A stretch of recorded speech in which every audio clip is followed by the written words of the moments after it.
தாராபுரத்தில் பள்ளி மாணவ மாணவிகள் சார்பில் உலக புற்றுநோய் தின விழிப்புணர்வு பேரணி நடைபெற்றது.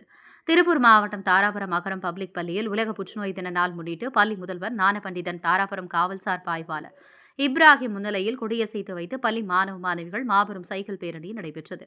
இப்பேரணி கொலதுபாளையம் பேரூராட்சி டி. காளிப்பாளையம் அகரம் பப்ளிக் பள்ளி வளாகத்திலிருந்து ஆரம்பிக்கப்பட்டு ரெட்டார வளசு ரோடு, உப்புத்துறைப்பாளையம், 5 முக்கு, சர்ச் சாலை, பூக்கடை முக்கு சந்திப்பு, பொள்ளாச்சி ரவுண்டானா வழியாக தாராபுரம் மத்திய பேருந்து நிலையம் வந்தடைந்தது. அதன் பின்னர் அங்கு திரளாக இருந்த பொதுமக்களிடம் புற்றுநோய் குறித்து குறுநாடகம், நடனம், விழிப்புணர்வு பேச்சு மற்றும் மீம்ஸ் போன்ற ஏற்பாடுகள் மூலம் தாராபுரம் மக்களிடத்தில் புற்றுநோய் குறித்து விழிப்புணர்வினை மேற்கொண்டனர். பின்னர் சென்ற வழியிலேயே மீண்டும் திருப்பி மக்களிடத்தில் விழிப்புணர்வு மேற்கொண்ட துண்டு பிரசுரங்கள் வழங்கி புற்றுநோய் குறித்து பதாகைகளை ஏந்தி பள்ளி வளாகம் வந்தடைந்தனர்.